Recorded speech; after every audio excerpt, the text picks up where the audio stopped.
I recently had a client who was moving to Canada but having a hard time selling her US property for what she thought it was worth.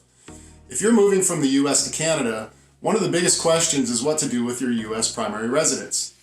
The simplest approach is usually to sell your home around the time you move, use the equity for your Canadian down payment, and avoid carrying two housing situations at once.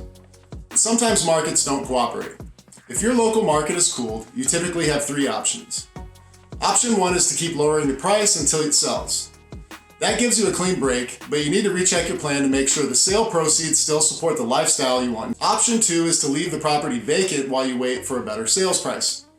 That can work, but vacancy has carrying costs and risk, and the market could take longer than expected to recover.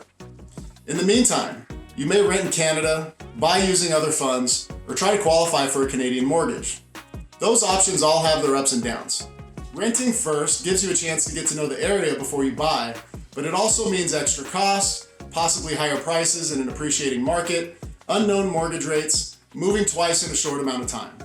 Moving is not fun, and the prospect of an extra move may make it worthwhile lowering the sale price a little bit more.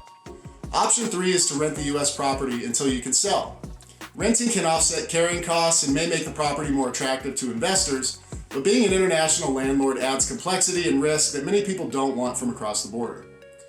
Your Canadian cost basis for your old home is the fair market value in Canadian dollars on the date you became a Canadian resident, and you won't have any capital gains to pay if you sell the property within a year of moving. If you hold the property for more than 1 year, then it depends on the direction of that local housing market and what happens with currency rates during that period. The right answer depends on liquidity, timeline, and how much simplicity matters to you.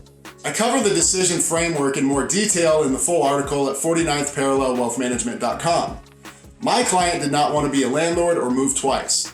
She ended up lowering her asking price a few times and sold for less than what she thought it was worth, but she is now happy living her life in Vancouver, and this is in her rearview mirror.